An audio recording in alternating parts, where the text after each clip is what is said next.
a very strong connective fiber between all three films. I often refer to it as that these are all films about the sins of the fathers.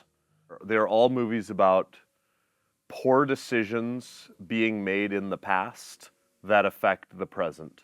And in We Are Still Here, we have this couple in mourning who have moved into this old house haunted by the loss of their son, and they find themselves haunted by this family of spirits, but also they find themselves haunted by the entire town, discovering that the town has basically opened up a nightmare 100 or so years ago, and this nightmare continues to haunt every generation after it. Mohawk is a film about the War of 1812 in the United States and the decimation of the indigenous people, as in the case of this film, the Mohawk people. It is all set during that time period, but I think the takeaway from that movie is that you could set Mohawk in the present in 2024 and change very little, and it unfortunately would still be a very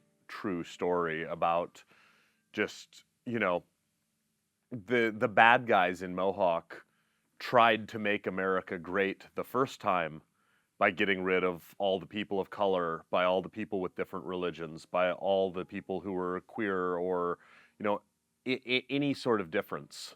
And that was over 200 years ago, and we're still dealing with the exact same problems in the United States about trying to make it great by getting rid of anything that is different.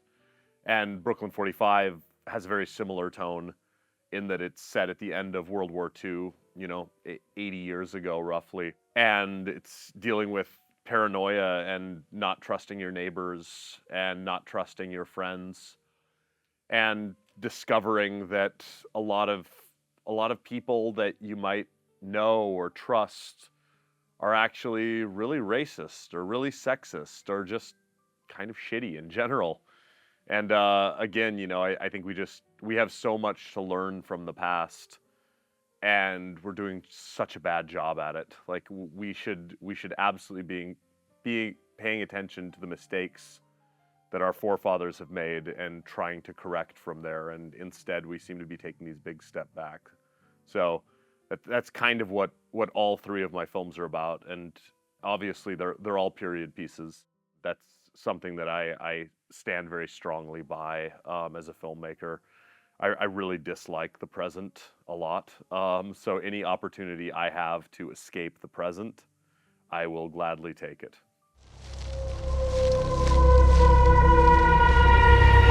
As much as I want to escape the present, I can't.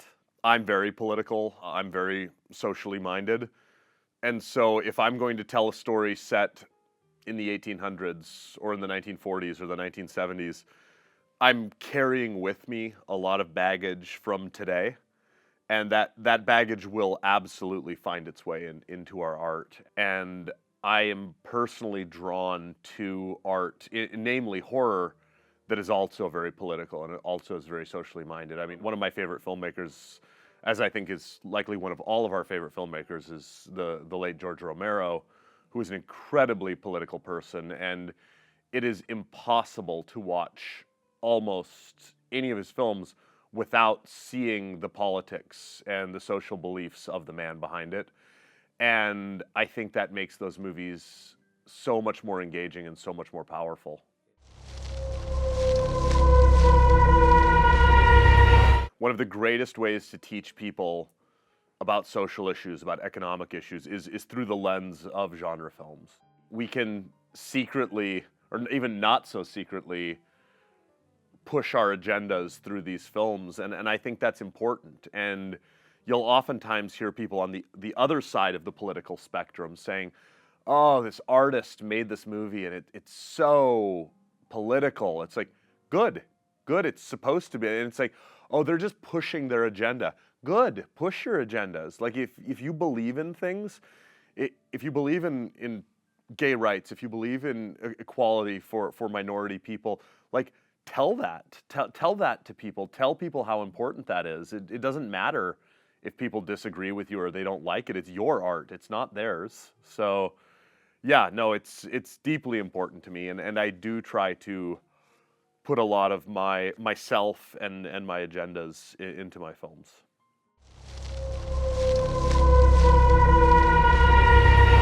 I grew up in rural Montana, out west in the United States, and I was surrounded by Native and Indigenous people growing up, namely the Blackfoot and the Cherokee communities. And I always had very positive interactions with the Indigenous people around me growing up. And when I moved to New York City 20 years ago, one of my big surprises upon moving there was just how few Native Americans in particular I saw on a day-to-day basis.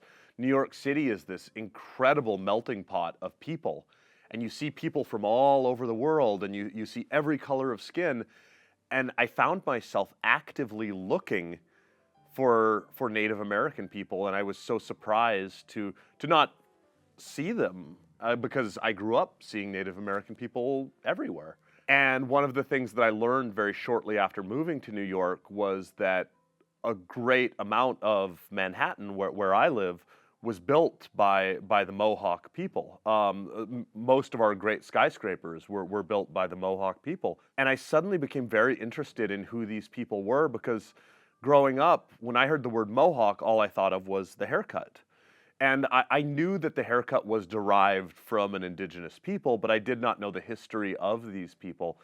And I started becoming very interested in who these people were and why I did not know more about them. And I decided that it might be an interesting project to follow up We Are Still Here with. The original concept was to tell the story of these indigenous people being tracked through the woods by a group of white colonizers, and essentially like proto-Trumpers, because when we made this film, it was right before the election in which Trump was elected, and we actually didn't think Trump was going to be elected. So we did not know just how timely this movie was going to be. We were kind of echoing the rhetoric of that political campaign, unaware of the fact that we were going to be hearing that rhetoric for the next 10 years. I teamed up with a friend of mine, a novelist, Grady Hendrix, who's a New York Times bestselling novelist, and he had this wealth of knowledge about the War of 1812, which is kind of a forgotten war in the United States. It was a stupid war. All war is stupid, but this one was particularly stupid. In which we found ourselves essentially back at war with the United Kingdom, and it cost the lives of countless people on all sides, but most tragically we saw great loss of indigenous people in North America. But one of the things that I found so interesting was during the War of 1812, the Mohawk people said, "We're not taking sides.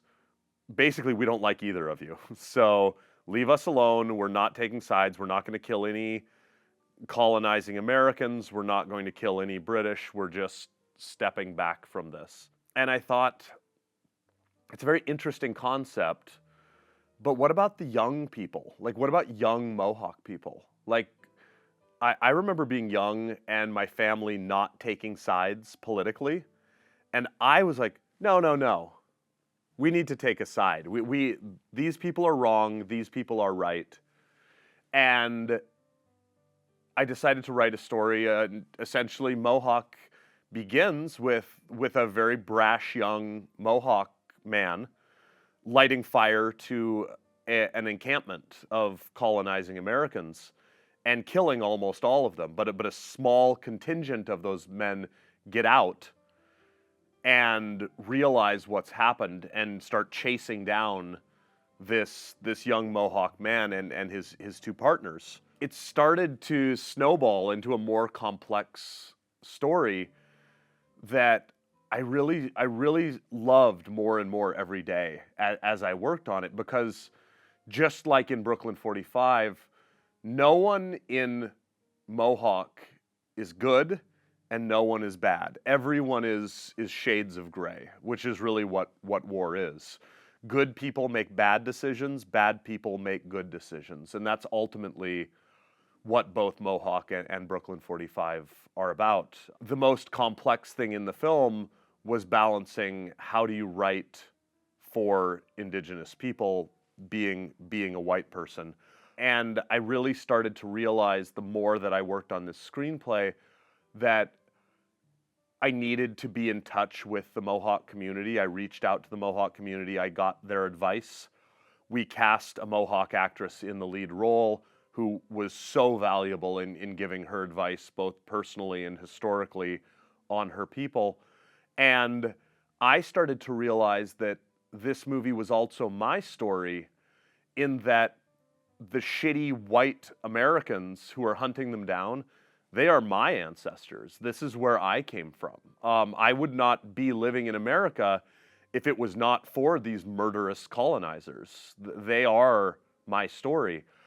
And so a lot of people are surprised when they watch Mohawk that we spend just as much time with the white bad guys as we do with the Indigenous good guys, because I do think that's important. I think when you're telling a story about war, you cannot just tell it from one perspective. You have to tell it from both perspectives. And that doesn't mean you have to make both sides good, but it does mean you have to show both sides and what they are dealing with.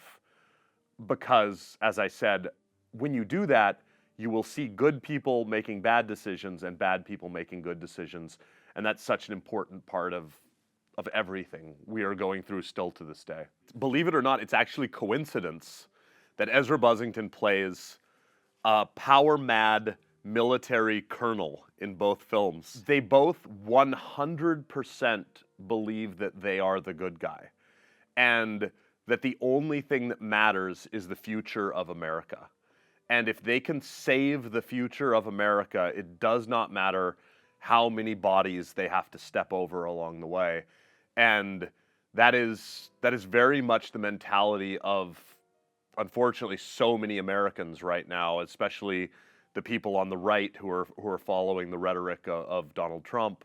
We're seeing these people say, I will do anything. I will hurt anyone. I will destroy anyone in order to make America great again.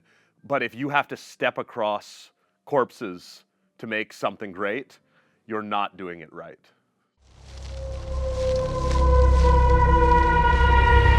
I consider all of my films to be chamber pieces. They're all big films set in small spaces. And I think, personally, I think that is the best way to tell a story. I think it is virtually impossible to tell a gigantic story and make it land powerfully. A perfect example is the great James Cameron. You look at one of his most successful films of all time, Titanic. He's telling the story of 1,000 people who died on the Titanic and this small number of people who survived in life rafts and this massive loss of life. But you cannot tell that. So what you do is you tell a story about two people. You tell the story of Jack and Rose. You fall in love with them, and you care so much about them that if one of them dies, it's the equivalent of everyone dying. And it works. That's why that movie is so good. It's why it's so successful, and it's why it speaks to so many people. That's very much what we do in Mohawk as well. We're telling the story of the decimation of the Mohawk people and the resilience of the Mohawk people, but we're telling it through 3 or 4 characters because we want you to fall in love with these people and realize that they are all of these people. And then very similarly in Brooklyn 45, we do the same thing. We're telling the story of World War II. We're telling the story of the ghosts that we carry with us after war on both sides, but we're telling it through 6 people. Because you cannot tell the story of World War II and the millions of lives lost. You can only tell the story of a few lives lost and let everyone realize that you're only getting a snippet of a painfully larger story.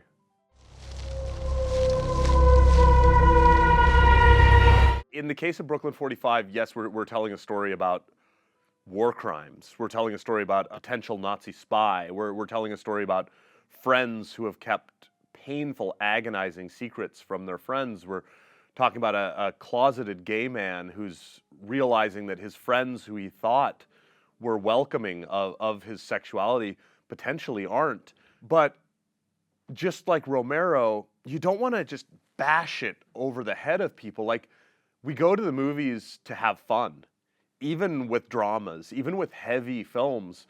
So there needs to be some levity to everything. And I do not think that is doing a disservice to serious storytelling or dramatic storytelling to have some levity in there, because I think it helps the audience not feel so beaten down by the weight of everything that's going on. And in the case of Brooklyn 45, ultimately you're watching a film about a group of old friends having cocktails together and just hanging out and listening to music on the radio. And just like, when the movie starts, the parlor that these characters walk into, I want you, the audience, to feel like, I want to be in that room. Like, what a beautiful room filled with so much energy and pictures and life and history. Like, I would love to spend 90 minutes having some cocktails in that room with my friends. But as soon as you realize you're trapped in that room, the beauty of that room starts to become the horror of that room.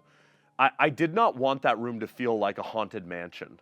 I wanted it to feel like a warm, cozy space that suddenly does not feel so cozy. Like, I mean, right now I'm sitting in a cinema, my favorite place in the entire world to sit, in a cinema. But if all of a sudden we said, oh, the doors are locked and you cannot get out until you kill someone or until something, I would hate being in here, even though it's my favorite place in the world. And that was kind of the idea behind the parlor and the levity and the light. Even like you mentioned, it's not dimly lit. The movie is actually like very brightly lit, because I want it. Why would it be dimly lit? It wouldn't be. It's people hanging out. You don't turn the lights off. You have the lights on. You want to see each other. So yeah, there's a great charm to that.